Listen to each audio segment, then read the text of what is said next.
mari kita masuk dalam kebenaran firman, masih dalam tema Fruitful Disciples, yaitu murid-murid yang berbuah banyak.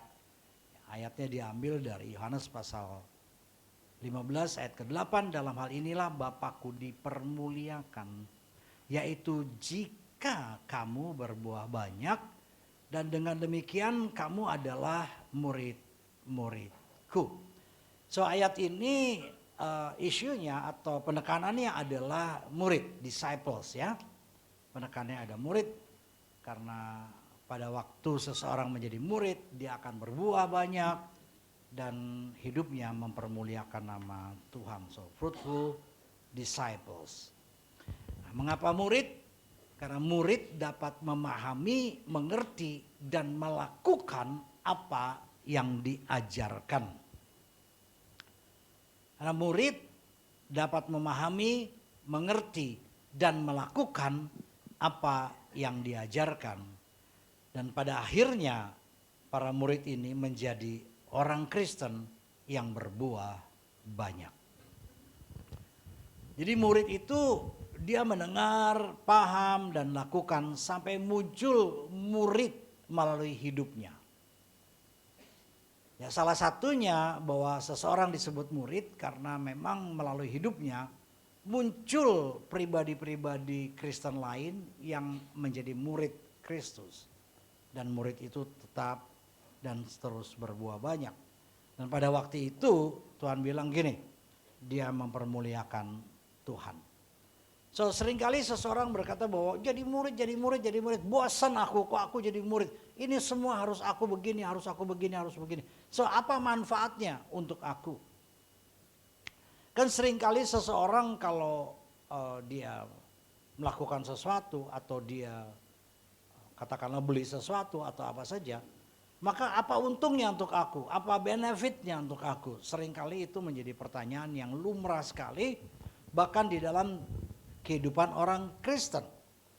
Ya, apa manfaatnya? Nah, gini, murid karena dia mendengar, kemudian dia memahami dan dia melakukan firman. Maka Tuhan Yesus bilang begini, orang itu seperti mendirikan rumah di atas batu karang. Sehingga pada waktu badai datang, karena badai pasti datang, persoalan selalu ada, tidak pernah tidak. Tetapi murid itu tidak akan tergerus oleh badai, oleh masalah. Karena yang bukan murid, mereka mendirikan rumahnya di atas pasir, nggak ada satu fondasi yang kuat. Murid adalah orang Kristen yang membangun kehidupannya di atas batu karang, yaitu Tuhan Yesus sendiri dengan pengajaran-pengajarannya. Kalau kita lihat bagaimana perkataan Tuhan Yesus di dalam Matius 7 ayat 24, kita dapati begini. Setiap orang yang mendengar perkataanku ini dan melakukannya. So dua hal, mendengar perkataanku dan melakukannya. Kalau saudara perhatikan di dalam perjanjian lama, seringkali yang diambil dari banyak perjanjian lama, pengajaran-pengajaran adalah gini. Kamu harus taat, kalau nggak taat kamu akan begini, kalau kamu taat kamu akan begitu, taat. Tetapi kalau kita bedah perjanjian lama, maka ada satu kata yang selalu kita bisa dapatkan adalah dengar. Dengar dan dengar. Yaitu dalam perjanjian lama seperti itu. Ya, dengarlah firman Tuhan, dengarlah, kemudian Tuhan bilang begini, bahwa beginilah firman Tuhan. Jadi sebelum orang itu lakukan firman Tuhan, dia perlu mendengar dulu. Nah, cuman untuk sampai dia melakukan firman Tuhan, tentunya dia harus memahaminya. Nah, sebenarnya semua ini rangkaian daripada iman orang Kristen. Roma pasal 10 berkata bahwa iman timbul dari pendengaran akan firman Kristus. Nah, kata mendengar di sana tidak berhenti hanya sampai mendengar kemudian hilang. Tapi kata mendengar di sana juga sampai mengerti. Jadi kalau dengar firman, nggak ngerti, cari sampai mengerti. Nggak ngerti, cari sampai paham. Begitu sudah paham dan yes ini kebenaran, maka orang itu otomatis akan melakukannya. Karena kitab Yakobus itu mencatat bahwa Oh, kamu punya iman, tapi mana bukti bahwa kamu melakukannya? Jadi orang Kristen dia cuma dengar firman tapi dia nggak paham, maka dia nggak mungkin melakukannya. Orang seperti itu tidak bisa disebut sebagai orang yang beriman. Jadi kadang-kadang pengertian bahwa orang beriman ya saya percaya Tuhan, namanya Yesus. Oh yes. Tetapi paham nggak apa yang Tuhan katakan? Yang kedua, dia lakukan atau tidak yang Tuhan katakan. Karena kalau dia tidak melakukannya, maka dikatakan imannya mati. Sudah bahas, sudah bedah kitab Yakobus, sudah akan ketemu ayat ini. Jadi Matius 7 ayat 24 berkata, setiap orang yang mendengar perkataanku ini dan melakukannya, ya sama dengan orang yang bijaksana yang mendirikan rumahnya di atas batu. So manfaat daripada murid adalah gini. Karena murid selalu dengar, dia coba untuk pahami, kemudian dia lakukan. Manfaatnya apa? Waktu badai datang, dia teguh. Bagi dirinya sendiri. Karena badai akan menerpa dirinya, badai akan menerpa keluarganya, badai akan menerpa bisnisnya, usaha dan sebagainya. Badai pasti. Oke, badai sudah berlalu, maka badai akan datang lagi. Tidak akan pernah berhenti sampai kehidupan orang itu berhenti. Jadi kalau ada orang bilang begini, kok ada masalah Pak, kok ada masalah. Oh, katakan sama dia, berarti kamu masih hidup. Karena kalau kamu gak mau ada masalah, ya berhentilah hidup. Nah, karena semua saudara di sini hidup, so siap terima masalah. Betul gak saudara?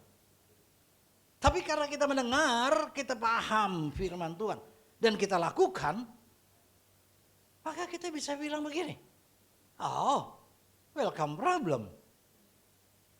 Karena masalah nggak usah diundang, dia datang sendiri. Tetapi masalah ini nanti yang akan membedakan apakah orang itu bijaksana menurut Tuhan, atau menurut Tuhan orang itu bodoh. Kalau orang Ambon bilang bodok, gitu saudara ya. Karena kalau saudara bisa temu itu dalam Matius pasal 7 ayat 26, bilang begitu, tetapi setiap orang yang mendengar perkataanku ini dan tidak melakukannya, saudara. Jadi kenapa kita dengar duduk manis? Saya bersuka sekali kalau setiap hari Minggu ketemu sama saudara, selain memang salah satu kesukaan saya adalah sharing firman, sharing live. Tapi ketemu dengan saudara dan saya lihat satu demi satu bahwa saudara bertumbuh, itu satu kesukaan yang tidak bisa tergantikan ya. Ayat 26 dari Matius 7 berkata bahwa tetapi setiap orang yang mendengar, ini setiap orang yang mendengar perkataanku ini dan tidak melakukannya, ia sama dengan orang yang bodoh. Nah ini kata-kata Tuhan sendiri yang mendirikan rumahnya di atas pasir. Jadi saudara, kalau orang tidak mau masuk untuk dimuridkan oleh Tuhan, cepat atau lambat kehidupannya akan digerus oleh badai yang datang menerpa. Jadi itu manfaat menjadi seorang murid. Gitu, ya. So, saya kembali kepada kenapa murid? Karena murid akan berbuah murid.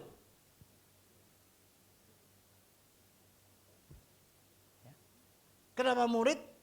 Karena murid akan berbuah murid. Gitu. Nah, oleh sebab itu sebelum murid itu memuridkan, dia dulu harus dimuridkan. Oke? Juga perintah Tuhan Yesus sebelum dia naik ke surga. Ya, go ye, kata, pergilah engkau dan jadikanlah semua bangsa pengikutku. Keliru kan? Ayatnya bilang jadikanlah semua bangsa muridku. So perintah ini datang kepada setiap kita. Nah pertanyaannya adalah, apakah dari kehidupan kita ini muncul murid?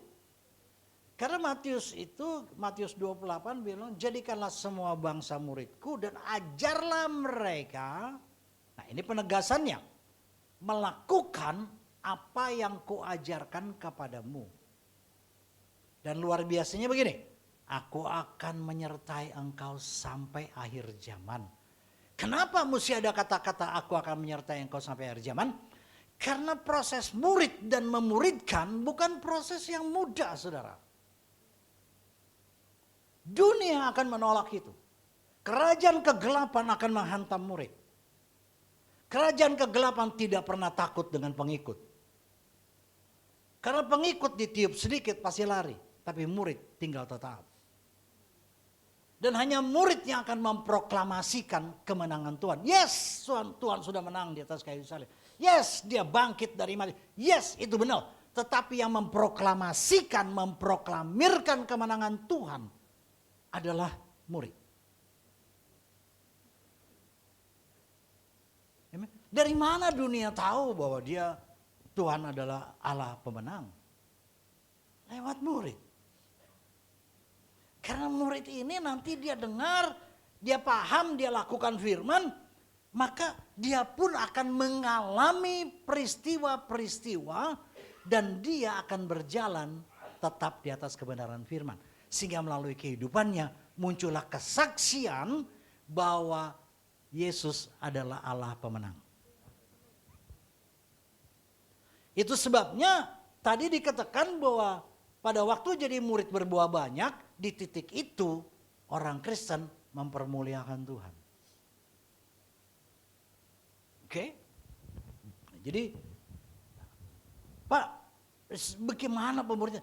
Saudara nggak usah pikir panjang lebar. Apakah saya mesti sekolah Alkitab? Nggak, bukan itu. Sekolah Alkitab penting? Yes, penting. Supaya kita dapat pengetahuan dan sebagainya.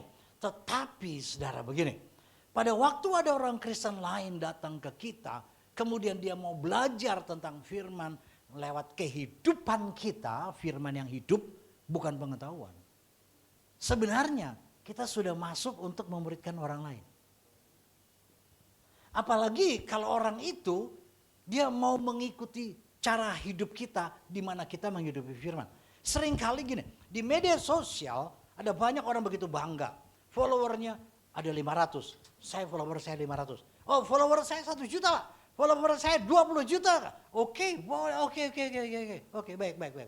Tetapi adakah dari mereka yang mempermuliakan Tuhan?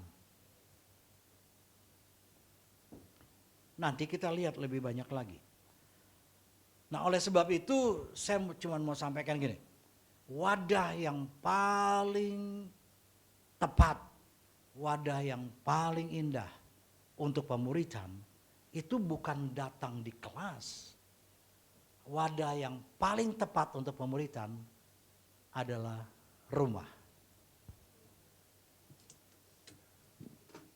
Ya. Rumah. Seorang tua tidak hanya punya anak, tapi bertanggung jawab untuk pribadi lepas pribadi saling memuridkan. Suami, istri, sebaliknya. Juga ada orang-orang mungkin di rumahnya. Dari sana baru berkembang keluar. Nah, jadi pada waktu ada orang-orang yang belajar tentang kebenaran firman lewat kita, karena kita menghidupinya, kita sudah masuk dalam proses pemuridan. Ya. Mungkin ada orang-orang yang bilang begini, saya kepingin deh belajar bagaimana membangun dunia usaha seturut firman lewat kehidupan bapak, lewat kehidupan ibu. So ada orang yang belajar. Karena ciri murid adalah belajar. Selama dia nggak pernah mau belajar, dia bukan murid. Ya. Ciri murid adalah belajar. Nanti kalau dikembangkan, saudara akan ketemu dengan istilah mentor dan mentee. Gitu. Ada yang di mentor, juga ada yang di mentee. Gitu. Jadi follower kita seperti apa dan bagaimana gitu ya. Kalau istri saya followernya banyak gitu loh. Karena ada banyak pesan-pesan firman Tuhan yang muncul dari kehidupannya, dia posting, dia bilang, aduh ini sangat memberkati aku. So, itu kan sudah berjalan seperti itu. Nah, saudara, murid pasti belajar. Ini gak bisa diganggu gugat. Dan pemuridan di dalam Tuhan bukan hanya menerima pengetahuan firman, Tapi murid ini mau melakukan seperti yang gurunya lakukan. Itu sebabnya Paulus bilang begini, teladanilah aku. Itu dalam rangka pemuridan. Nggak sekedar ikut-ikutan.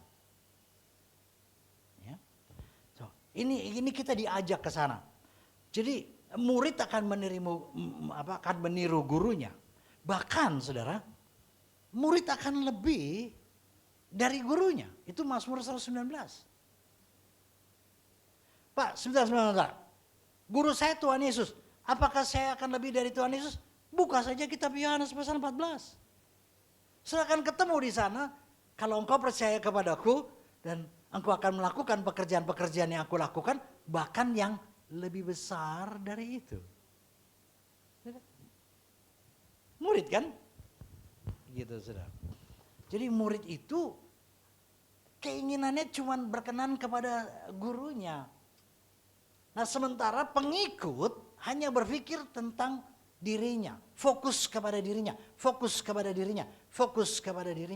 Tapi murid Tuhan, dia gimana nih? Tuhan disenangkan gak ya? Lewat kehidupanku, Tuhan dipermuliakan gak ya? Itu murid saudara, itu murid. Nah pemuridan dalam Tuhan bukan hanya ketemu guru, tapi ketemu Tuhan. Itu sebabnya butuh yang namanya pendudukan diri dan sebagainya, kerendahan hati untuk tetap mau belajar. Karena murid Tuhan gak pernah ada wisudanya. Murid Tuhan gak ada tanda tamat, surat tanda tamat belajar. Gak ada saudara. Murid Tuhan cuma ada akte kematian. Surat tanda udah mati. Sampai di sana. Selama itu selalu belajar. Nah, pada waktu seseorang berkata, aku tahu ini, aku sudah tahu itu. Mari buka 1 Korintus pasal 8. Itu adalah kesombongan. Cepat atau lambat, yang sombong pasti jatuh. Pasti. Ya. Kok berani Pak? Baca aja 1 Korintus 8. Gitu. Oke. Jadi karena murid punya kerinduan untuk meniru gurunya, otomatis dia harus kenal siapa gurunya kan? Kalau ada orang Kristen ingin dimuridkan oleh Tuhan, otomatis dia perlu kenal siapa Tuhannya dong. Kalau enggak salah ikut loh saudara. Salah ikut. Coba lihat para rasul pada waktu itu. Tuhan Yesus muncul, dia bilang itu hantu. Oh sempat keliru saudara. Sempat keliru. Sampai Tuhan Yesus bilang ini aku. Mereka bilang yes. Dan mereka menjadi kuat kembali. Lihat murid itu pasti kuat karena dia tahu bahwa gurunya, Tuhannya tidak pernah meninggalkan dia. So murid mengenal guru. Jadi guru yang dia kenal, yaitu Allah itu sendiri, bukan hanya pencipta langit dan bumi, bukan hanya Allah semesta alam, pencipta langit dan bumi artinya begini, benar dia pencipta langit dan bumi, dia Allah semesta alam, benar dia Allah semesta alam artinya gini, di semesta yang ada ini gak ada di atas dia. Karena dia Allah semesta alam, dia menciptakan semuanya. Oke. Nah, waktu murid mencoba untuk mengenal gurunya, dia ketemu dengan satu ini. Bahwa Tuhannya adalah raja segala raja. Nah, sering kali ini tidak dibahas kupas tuntas di banyak gereja. Mereka hanya berhenti sampai Yesus adalah Tuhan Juru Selamat. Oh yes. Tapi penebusan membawa orang untuk tinggal dalam kerajaan dan hidup dalam gaya kerajaan Allah. Pada waktu seseorang mendapati bahwa dia adalah raja segala raja, sederhana. Dia akan memuji. Karena memuji adalah mutlak. Bagi warga kerajaan terhadap rajanya. Tanpa pujian itu penghinaan bagi sang raja. Kenapa seorang Kristen menyembah? Karena dia raja. Karena dia raja. Nah, pengenalan ini menjadi sangat penting. Dan itu perlu belajar firman Tuhan yang tertulis. Kenapa? Karena Tuhan melengkapi saudara dan saya dengan Alkitab. Ada seorang hamba Tuhan yang dia buta huruf, gak bisa baca. Dan kemudian dia belajar membaca dari istrinya. Dan buku yang dia belajar itu cuma satu, yaitu Alkitab. Dan saudara, dalam perjalanannya ada begitu banyak tanda-tanda dan mujizat yang terjadi lewat hidup, yang mati bangkit. Orang bawa bayi yang mati di dalam peti, lagi ibadah dia khotbah, ada keluarga yang datang bawa peti. Karena itu masih bayi, masih kecil, jadi petinya nggak besar. Dia bawa. Kemudian apa dia kerjakan? Dia tendang tuh peti. Ya, dia nggak sekolah Alkitab, acaranya. Tapi sekolah Alkitab kan gitu kan. Tapi dia tendang, pam, tuh bayi hidup lagi. Di satu saat istrinya yang mati.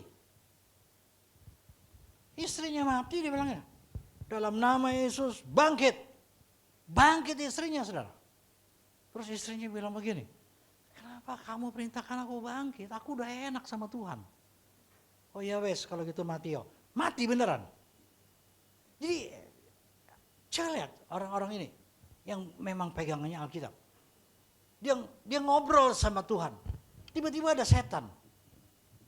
Ada iblis, dia bilang. Terus dia lama-lama ngobrol sama Tuhan, dia heran. Tuhan, ini ada iblis. Saya pakai bahasa sehari-hari ya. Ya, so what? Ya enggak Tuhan usir. Tuhan bilang gini, bukan aku lagi yang usir, kamu yang usir. Terus dia usir, dalam nama Yesus setan pergi.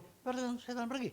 Itu orang yang kenal gurunya Tuhan, orang yang ada di dalam Alkitab, dia ngerti. Kenapa orang Kristen diusir setan? Banyak saudara. Orang Kristen takut setan, diusir setan. Bagian saudara dan saya usir setan. Firman yang berkata takutlah kepada Allah dan usirlah iblis, maka ia akan lari daripadamu. Jadi kalau ada orang Kristen yang gak berani usir setan, jangan-jangan dia gak takut akan Allah. Jangan-jangan dia gak kenal Allahnya. Oh yes, saya orang Kristen. Yang tahu kita orang Kristen cuma Pak RT. Dari mana Pak RT tahu? Karena kita mesti store KTP kan. Oh kamu orang Kristen? Iya Pak RT. Tuh ada tulisannya. Tapi kalau ditanya lebih dalam. Oh. Beda saudara. Oke? Jadi orang Kristen belajar. Belajar tentang apa? Belajar tentang kedaulatan sang raja. Ya, kekudusan sang raja, kemuliaan sang raja, kasih sang raja, kuasa sang raja. Mereka perlu belajar. Kemudian apa hubungannya itu semua dalam kehidupanku? Hubungannya gini, tercermin dalam kehidupanku. Itu murid, maka dia akan menghasilkan murid. Kedaulatan sang raja ini kan penting ya. Karena orang cuma bicara kasih karunia, kasih karunia, kasih karunia. Itu betul, itu bagian dari Tuhan. Tapi itu 50% karena dia adalah kasih karunia dan kebenaran. So kalau Tuhan gak mau kasih, so what? Kalau Tuhan bilang begini, yang satu ini ikut aku ke surga, so what? Mau ganggu gugat? Lihat penjahat yang ada di Golgota kan? Orang bilang, iya tetapi gak bisa. Dialah yang berdaulat. Gitu. Kalau dia kasih upah yang satu dinar. Yang udah bekerja 10 tahun juga 1 dinar. Yang udah bekerja 20 tahun juga 1 dinar. Mau protes? Dialah yang berdaulat. Gitu. Jadi kalau dia bilang begini, jadilah seperti kehendakku, dialah yang berdaulat. Jadi itu dalam hidup kita. Kalau dia bilang janjiku ya dan amin, janjinya ya dan amin. Karena dia berdaulat. Kalau dia bilang begini, aku tidak pernah menyertai engkau, dialah yang berdaulat. Maka apapun yang terjadi, dia tetap menyertai kita. Ya. Jadi murid kan lebih teguh gitu saudara ya. Dan dari mana bisa tahu itu semua? Ya cuman belajar dong, nggak ada yang lain. Karena penyesatan hanya bisa dilawan dengan pengajaran yang benar. Jadi nggak ada lagi. Ada orang bilang gini, bagaimana menghindari penyesatan?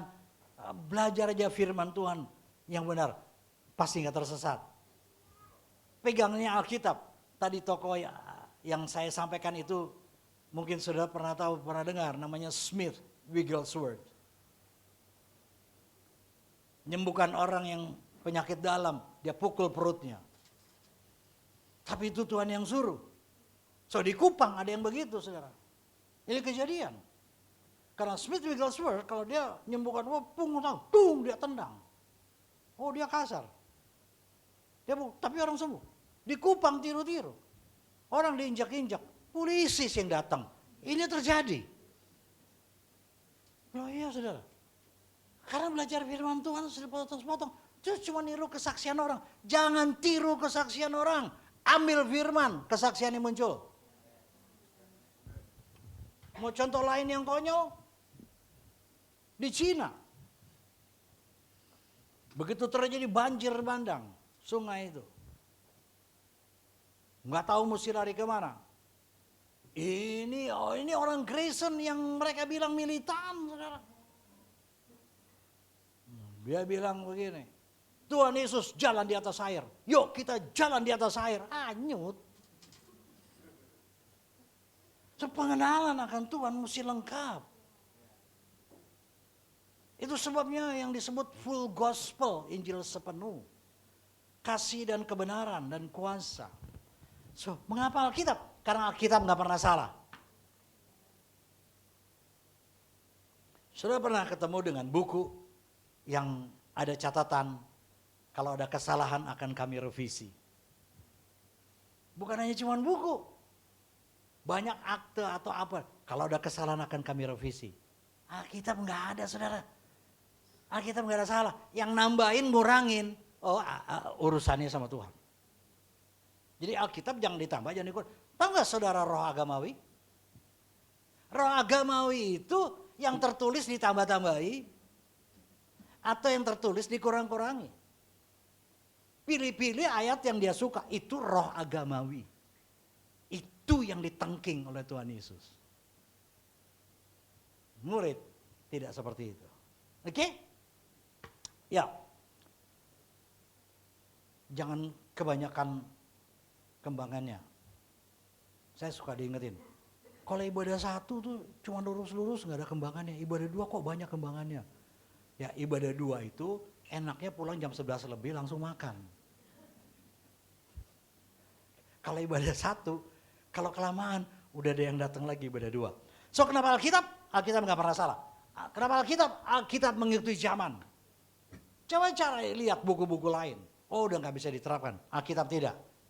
Alkitab mencapai tujuan kerajaan Allah. Alkitab menjamin janji Allah. Janji sang raja. Alkitab adalah cukup. So, itu Alkitab. Dari Alkitab kita ketemu Yesus Kristus sebagai raja. Yang menderita. Oh dia raja. Oh murid-murid kecewa. Ini Mesias nih. Tapi kenapa tidak berdaya waktu dicambuk, dihina? Lari semua ketakutan kok. Karena nggak kenal. Begitu dia mati, dia bangkit, baru murid bilang, oh ini toh yang dia bilang. Dan mereka menjadi orang-orang yang militan. Yes. Ya kan? Kemenangan dari Kristus sebagai sang raja, semuanya ada di Alkitab kok. Nah tinggal tanggung jawab warga kerajaan, kalau orang ini tahu bahwa dia raja, maka orang itu akan menundukkan diri pada kehendak sang raja.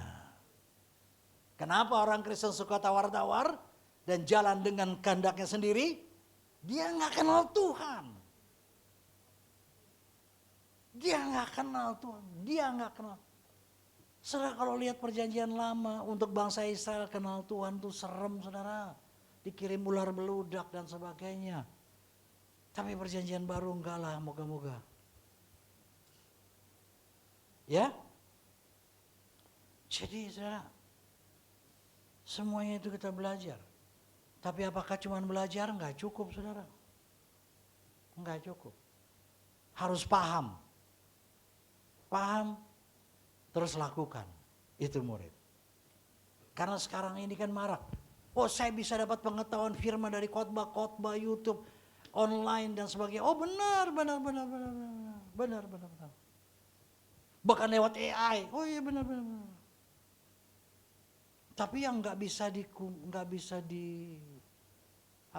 digantikan adalah komunitas orang Kristen yang saling membangun kan.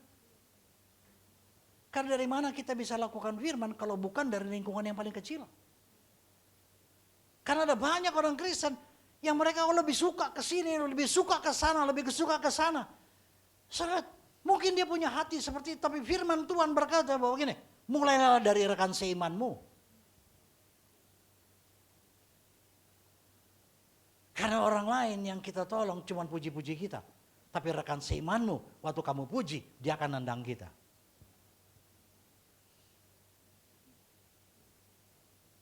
Amen.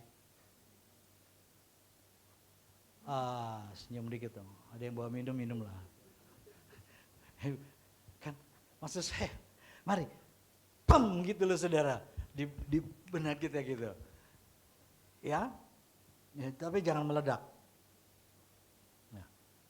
Jadi saudara, ini tipu nanti banyak. Saudara tanya AI, siapa Yesus? Tokoh yang terkenal.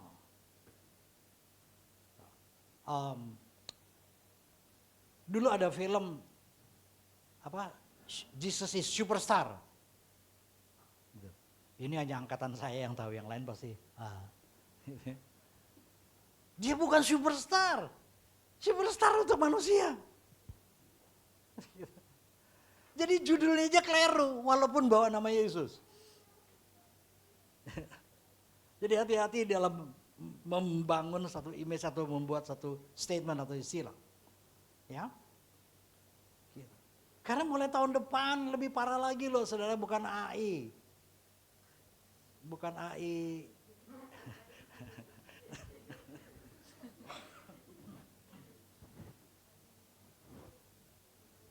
Bukan AI Keisha ya. Bukan AI. Wiwi. Kalau ini bude ini. Bule. Bukan AI. Mulai tahun depan atau 2020 keluar yang namanya AGI. AGI. Artificial General Intelligence. Wah, lebih ini lagi saudara. Kalau nggak mau belajar, ketipu. Nah, belajar boleh? Boleh. Gitu. Malah pengkhotbah sekarang disuruh belajar. Ambil dari firman Tuhan, dari AI. AI. CC. Udah AI, CC, salah. Suruh belajar. Oh iya, kumpulkan aja bisa. Soalnya nggak bisa khotbah, kumpulin, tinggal baca. Tapi kalau nggak ada hidup di dalamnya, nggak ada nafas Allah, nanti dari pengetahuan sampainya juga di otak orang. Tapi kalau kehidupan sampai di hati orang dan orang tertempelak dan kemudian gini, saya mau hidup di dalamnya. Itu dia. Ya. Nah, firman melulu.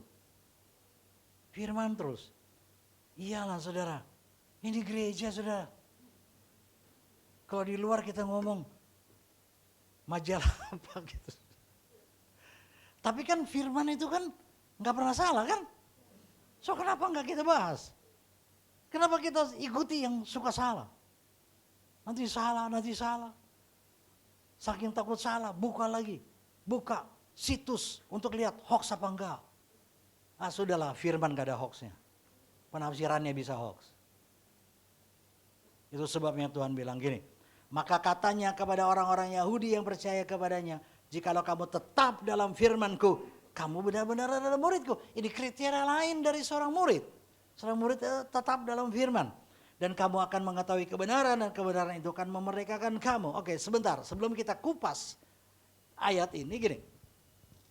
Dia bilang, maka katanya kepada orang-orang Yahudi yang percaya kepadanya. Oke, Tuhan Yesus bicara kepada orang Yahudi. Orang Yahudi punya satu tradisi, punya adat, punya satu kebiasaan, punya satu tata hidup yang sangat kuat terhadap firman Tuhan. Sangat kuat. Sehingga seorang anak gadis atau seorang anak laki yang dia dianggap sudah beranjak dewasa, dia harus bisa menuntaskan kitab Talmud dan kitab para nabi. Dia harus bisa baca. Bisa baca, dia semua harus tuntas. Harus tuntas semua dan dia harus buktikan di depan para tua-tua Yahudi. Dan kemudian kalau memang sudah, dia ditabiskan bat mitzvah atau bar mitzvah. Bat mitzvah untuk perempuan, bar mitzvah untuk laki. Dan kemudian dia diberikan satu gulungan Torah yang seringkali sampai seperti ini, saya nggak sempat keluarkan gambarnya. Seperti ini, itu gulungannya besar. Wah, dia begitu bangga sekali.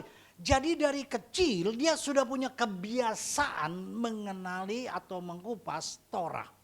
Lihat, waktu Tuhan Yesus usia 12 tahun di Bait Allah, kenapa dia bertukar jawab dengan orang-orang ahli kitab di sana? Itu kebiasaan mereka.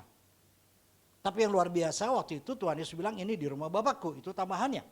Nah, tetapi saya mau katakan, kepada orang yang seperti itu Tuhan Yesus bilang begini.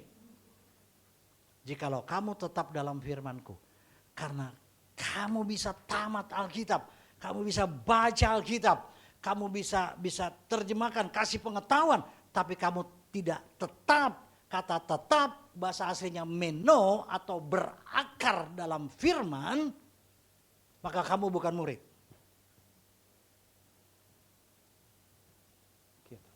Nah, berakar dalam firman itu gini, dia memandang segala sesuatu berdasarkan apa firman Tuhan katakan.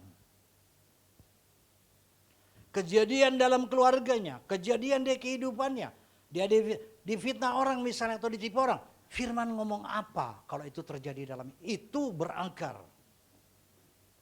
Ya, maka orang itu akan bertumbuh, itu murid.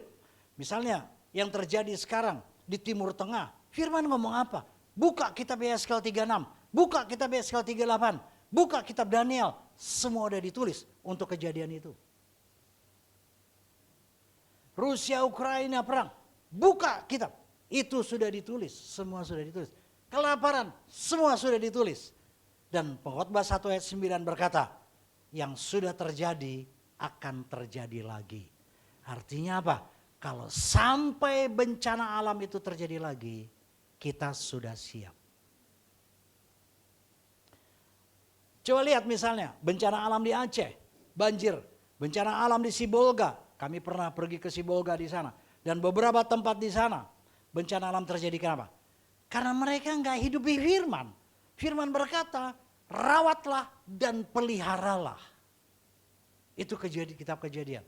Nggak dirawat, nggak dipelihara. Ya wes.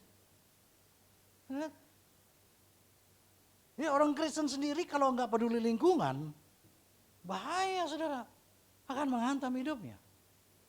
Dulu waktu banjir di Banyuwangi sini, dari tim kita, ya anak-anak kita pergi ke sana, bawa ini, ikut mereka bawa sekop, bawa bersihkan rumah-rumah yang banyak lumpur karena banjirnya lumpur dan sebagainya.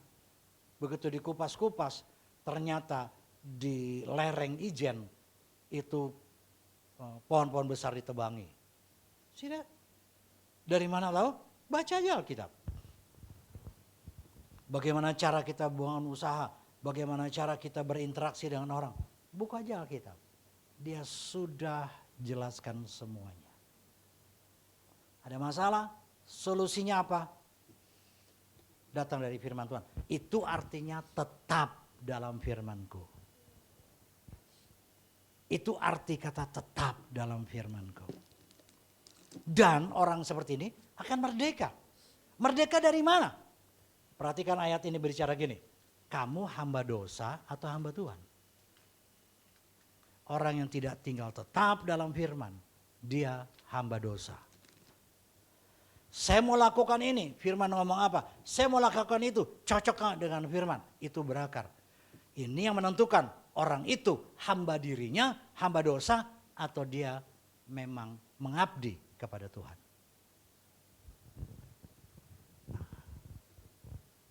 Waktu dia tetap dalam firman, dia enteng lakukan firman. Karena dia tahu Roh Kudus pasti bantu dia. Roh Kudus akan jelaskan, membuat dia paham. Kemudian Roh Kudus bantu dia untuk lakukan. Jadi ada orang yang bangga. Saya lakukan firman ini babak belur saudara. Siapa suruh babak belur? Roh Kudus ada di mana?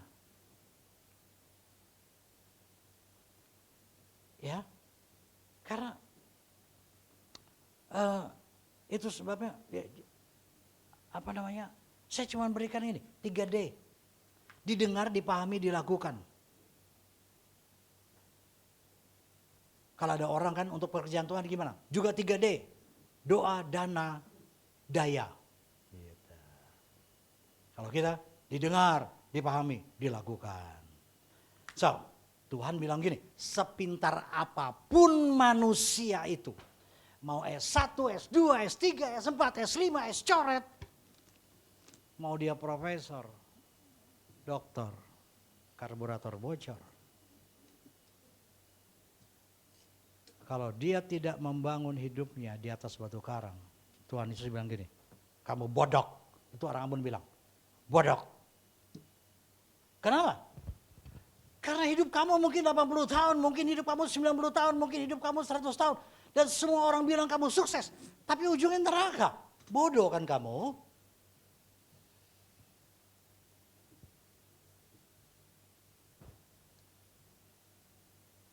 Tapi kita orang yang bijaksana.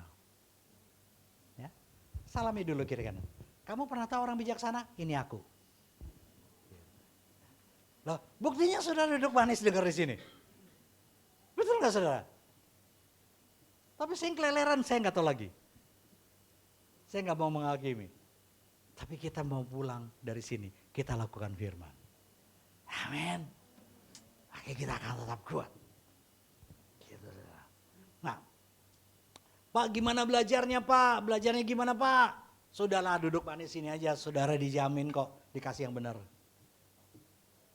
Tapi kalau saudara mau lebih, jauh lebih indah. Gitu. Ya. Nah Tuhan Yesus dia ngajar, kemudian dia naik ke surga, dia berikan Roh Kudusnya. Pengurapannya mengajar kepada kita. Roh Kudus yang mengajarkan kebenaran demi kebenaran. Betul saudara? Tapi seberapa jauh kita bergaul dengan Roh Kudus? Itu sebabnya surat Paulus kepada jemaat di Efesus ini menjelaskan tim pengajaran Tuhan Yesus. Jadi Tuhan Yesus di dalam membangun orang-orang Kristen menjadi murid, dia punya timnya yang tetap masih ada di muka bumi ini. Wah, asik ya. Jadi saudara gak usah pusing, oh Tuhan mana, Tuhan mana, Tuhan mana, Tuhan mana, Tuhan mana. Nanti kalau gak ketemu Tuhan, oh ada hantu di pohon, ada hantu di sini, ada gitu saudara. Tapi ada timnya namanya 5 jawatan. Office. Karena office dia strukturnya ada strukturnya. Dan ia tuh Yesus yang memberikan. Jadi dia kasih tuh timnya tim character building ya. Laris loh character building tuh sekarang tuh. Suka diundang-undang gitu saudara.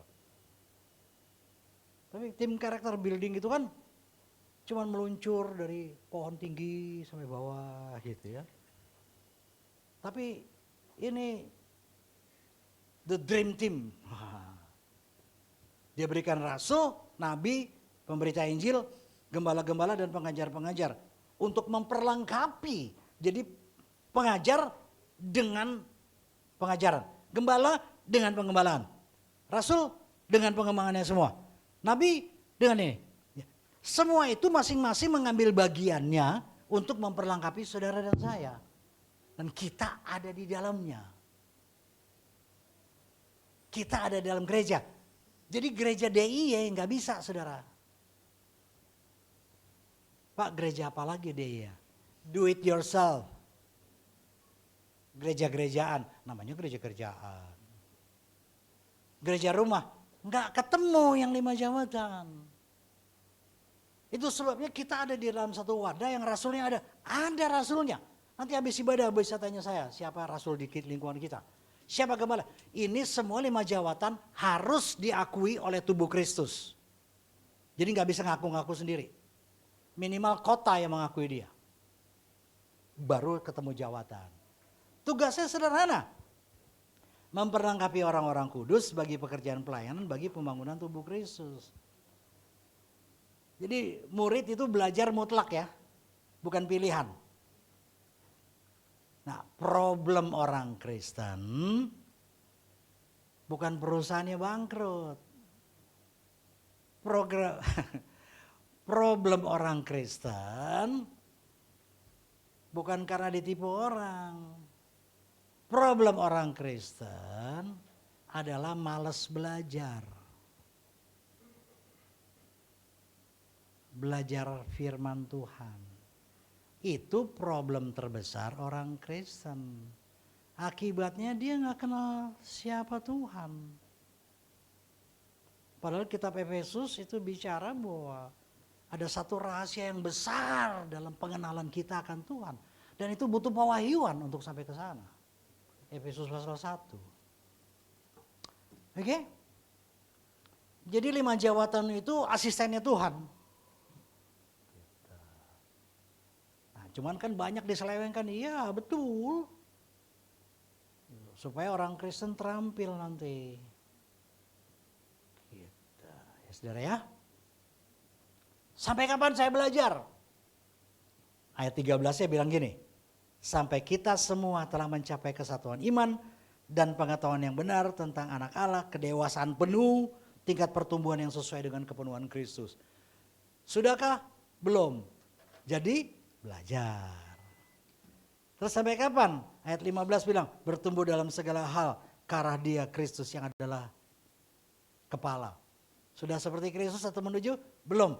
Belajar. Jadi kapan berhenti belajar? Ya itu tadi saya bilang, nggak ada STTB-nya.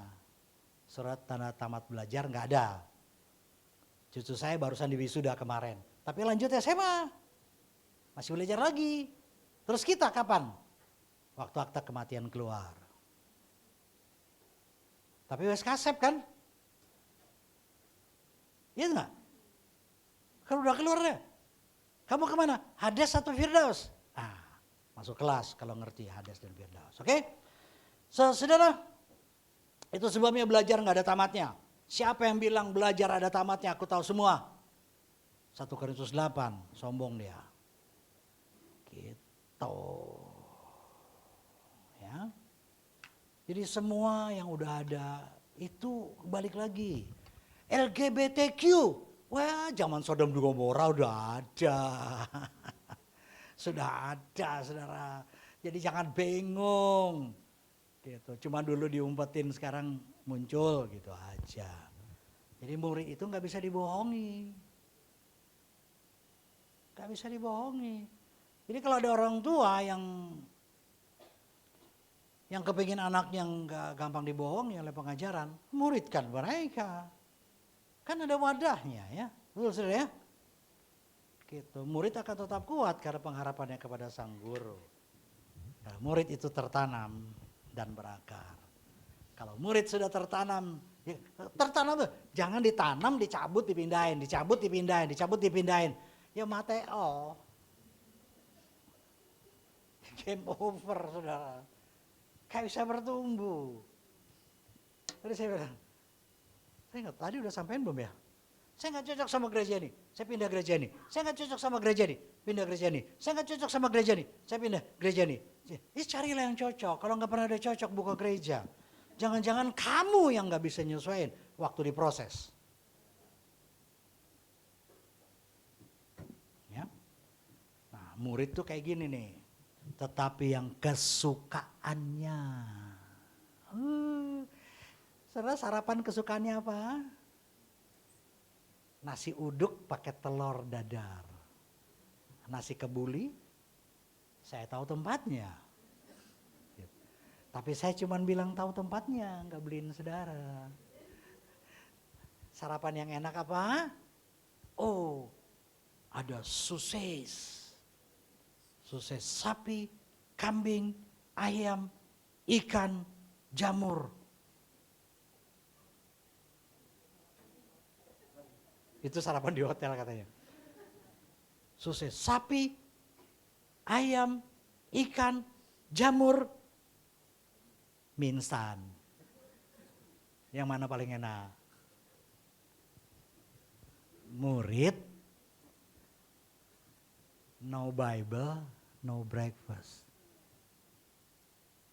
Saya berani ngomong karena kami menghidupinya. Gitu. Jadi rohnya dulu dikasih makan. Jangan kantong tengahnya dikasih makan. Kantong tengah dikasih makan. Setengah bulan. Setengah jam keluar saudara. Rohnya dikasih makan. Strong in the spirit. Amen. Itu. Jadi kejadian di dunia. Kalau kesukaannya firman. Tuhan kasih lihat lewat firmannya. Gak ngerti. Jangan ditolak dulu. Tuhan akan kasih tahu nanti. Oh di khotbah ini. Oh di sini. Oh di kehidupan. Paling enak belajar kehidupan. Karena bersama Tuhan. Sekolah yang gak pernah tamat. Karena judulnya namanya gini. Sekolah kehidupan. Nah, kita ya. Jadi tetapi yang kesukaannya mantap. Bukan cuma baca. Kesukaannya Taurat Tuhan. Dan merenungkan Taurat itu siang dan malam. Merenungkan artinya gini.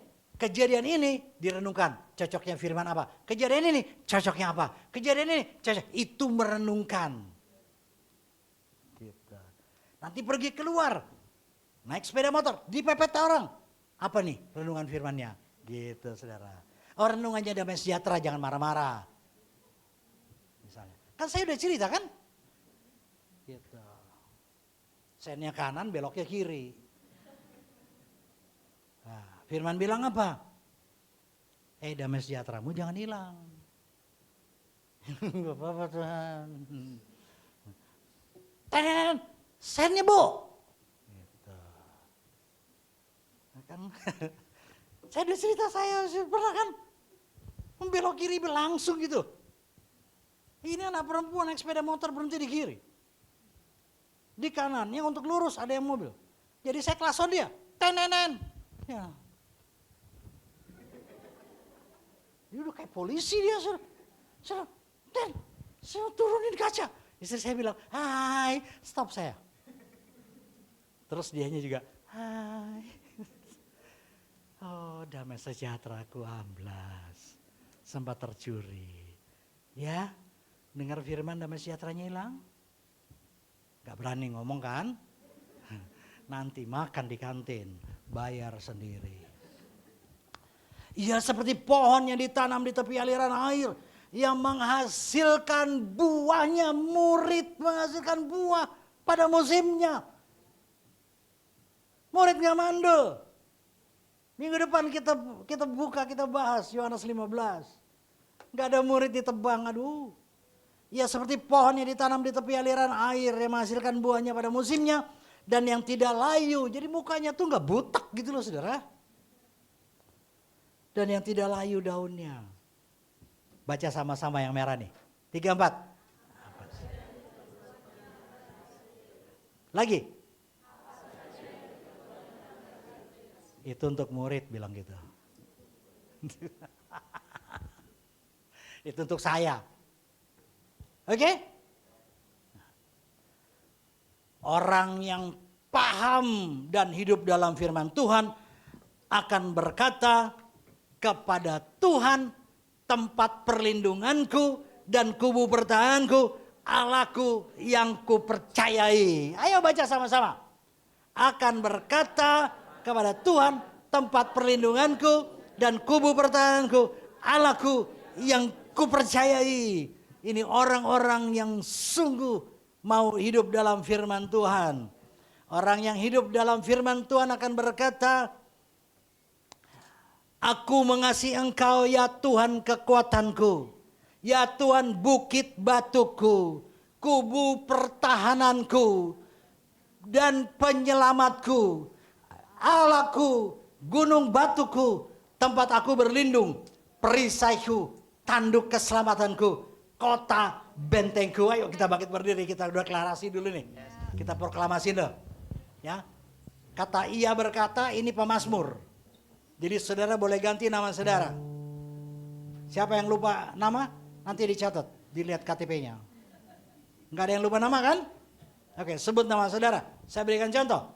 Richard berkata, aku mengasihi Engkau ya Tuhan kekuatanku, ya Tuhan bukit batuku, kubu pertahananku, dan seterusnya. Mari, 3, 4. Richard berkata, aku mengasihi Engkau ya Tuhan kekuatanku, ya Tuhan bukit batuku, kubu pertahananku, penyelamatku, Allahku, gunung batuku, tempat aku berlindung, perisaiku, tanduk keselamatanku, kota bentengku. Sekali lagi. 3, 4. Richard berkata, aku mengasihi Engkau ya Tuhan kekuatanku, ya Tuhan bukit batuku dan penyelamatku, Allahku, gunung batuku, tempat aku berlindung, perisaiku, tempat tanduk keselamatanku, kota bentengku.